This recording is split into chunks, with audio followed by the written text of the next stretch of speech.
Welcome back to the channel. Today we're going to talk about 3 common jerkbait mistakes that are often made among anglers when fishing these baits. There is no denying that the jerkbait is one of the best baits of all time for winter bass fishing because it catches fish no matter how cold the water gets, but these 3 jerkbait mistakes could be holding you back from catching more bass on your fishing trips. So stay tuned and let's get right into it. So jerkbaits make excellent wintertime and cold water bass baits because they have the ability to draw fish in from long distances while being able to fish this bait slow. Also, when you have sunny days in the wintertime, typically these bass are in deeper water, they will kind of suspend up in the water column as that surface water gets warmer than the deeper water underneath of it. The other thing the jerkbait does really well is mimic dying shad or other bait fish. In the wintertime, when the water gets really cold, especially when you have sustained long cold periods of time, the shad and other bait fish in your lake, some of them will become too weak to survive over that cold period of time and start to die off. And if you fish this jerkbait properly, you can mimic that action perfectly. But if you do these 3 mistakes, you'll actually limit the number of bites you can get on a jerkbait. The 3 being your bait selection, your color selection, and lastly, the way you fish this jerkbait. If you can master those 3 things, you will be catching a ton more bass on a jerkbait in cold water. So when you go into a tackle store, there's going to be a ton of jerkbaits to choose from. Pretty much every company makes one now. You can get really confused on what's the right jerkbait to pick, but in the wintertime, there are 3 things that you need to pay attention to in your jerkbait that will get you more bites. The first one is going to be the action of your bait.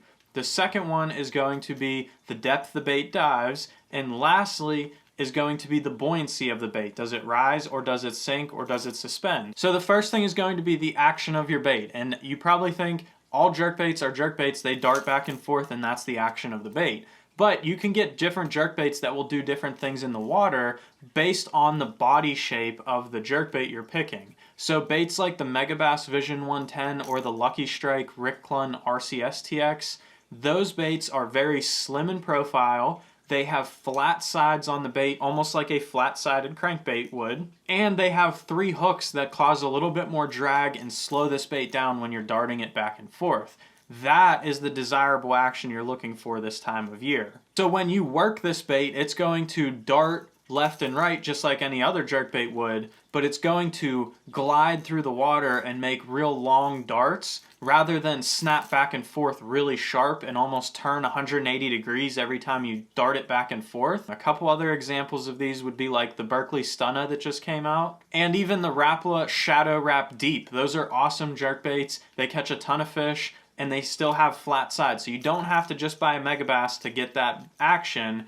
There are a bunch of baits that are out there. Some of the ones you want to avoid are similar to like the Lucky Craft pointers and Rapala X-Raps, stuff like that, where they only have 2 hooks on the bait. They're typically a lot shorter, and they typically have bulbous sides or backs and bellies on the bait itself that will cause it to have a much sharper dart to it and less drag because it's a shorter bait with less hooks on it. That will cause it a different action. Number 2 is the depth of your bait, and this is going to vary based on where you actually fish. So I fish a lot of bodies of water that have steep bluff walls, and they're very clear reservoirs that can get 20, 30, 40, 50 foot deep. Those fish don't live down in 50 foot of water, but they suspend over 50 foot of water. But they'll suspend 8 or 10 foot down. So that's when I like to go to like the Megabass Vision 110+1 or the Rapala Shadow Rap Deeps. I fish on Lake Erie a lot. Those baits play up there as well. Those fish will live in 12 to 15 foot of water.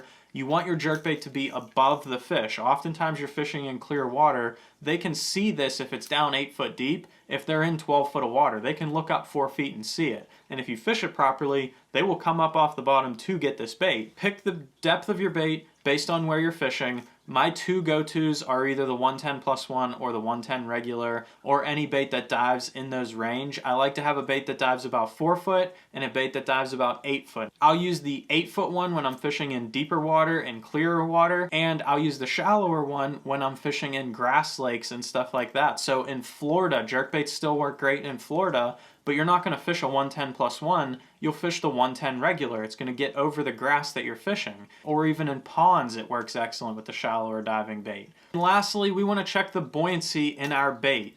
You can alter this on the water, so don't worry about trying to figure this out in the store. But mainly what you want to pay attention to is, does your bait suspend? Does it slowly sink? Or does it slowly rise when you pause it? Those are all acceptable if it's a very slow sink or a very slow rise.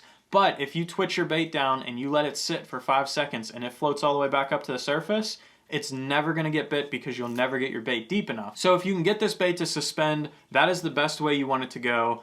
If I had a second option, it would be to slowly sink, just because you can get a little bit deeper to where those fish are going to be. Unless I'm fishing over like grass or stuff like that, then I'll actually want the bait to slowly rise, because then I can keep it above the grass. And if I hit the grass and I know my bait slowly rises, I can stop twitching it and it will rise back up out of the grass, and I can work it again over top of the grass without ruining my cast. Next mistake when fishing a jerkbait is using the wrong color for the wrong situation. Now, when picking jerkbaits, I keep my color selection very, very simple, and I'll give you a very easy way to remember which colors you need to be throwing under the conditions that you're fishing so that you're using the right color bait. When it comes down to it, you only need 3 colors of jerkbaits when you're fishing. So the first one is going to be an all metallic bait, something that has a lot of shine to it. Whenever it darts, it throws a lot of flash. That is going to be key on sunny days. No matter if the water's dirty or clear, you're never going to fish this bait in muddy water anyway, so a slight stain all the way to clear water. If you have a sunny day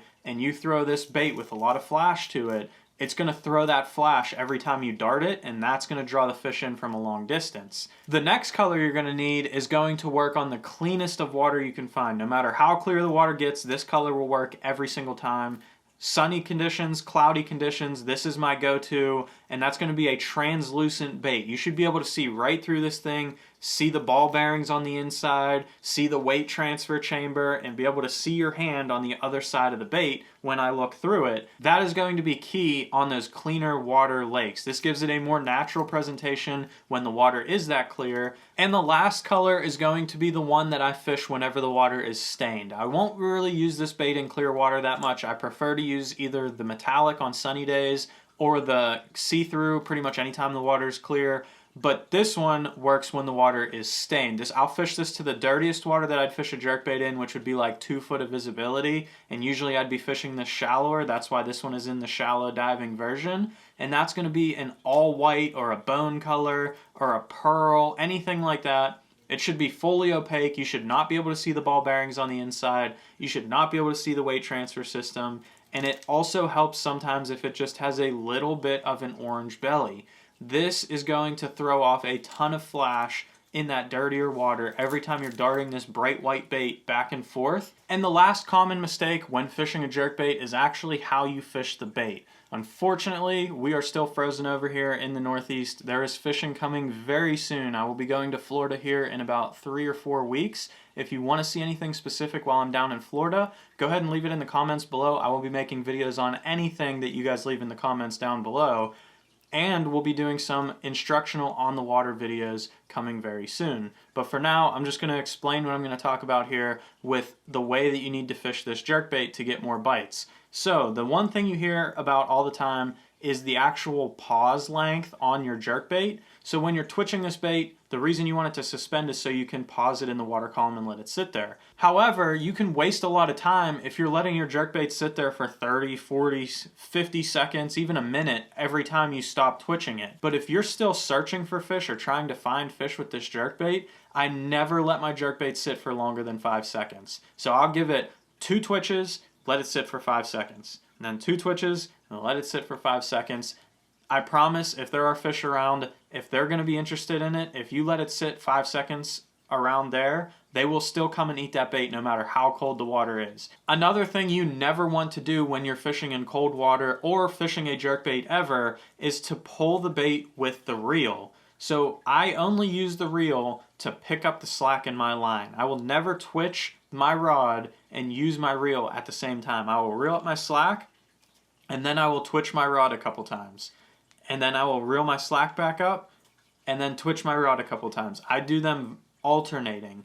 You don't want to use the reel to pick up line. It will cause your bait to pull forward. So you'll twitch your jerkbait and it'll get a dart left, right, and then you'll go to pick up your line and you'll pull it too far and it'll straighten the bait out and turn it forward, and it doesn't look natural. So what you want to do is just twitch the bait, get it to dart left and right, and just pick up enough line to pull the slack out of your line, but you want to leave a bow in your line so that you're not pulling that bait forward. Once you stop that bait from twitching, you want to just let it sit there, and the next time it moves, it should dart somewhere else. Instead of dart and then just slowly pull forward, if you twitch it like that, you let it sit for 5 seconds, fish comes up to the bait, and you dart it immediately, they will just react and bite it because it darted out of their face as soon as they approached the bait. If you enjoyed today's video talking about these jerkbait mistakes, go ahead and click this video right here where I did a similar thing talking about some jig tips that will help you catch more fish this winter as well. And like I said,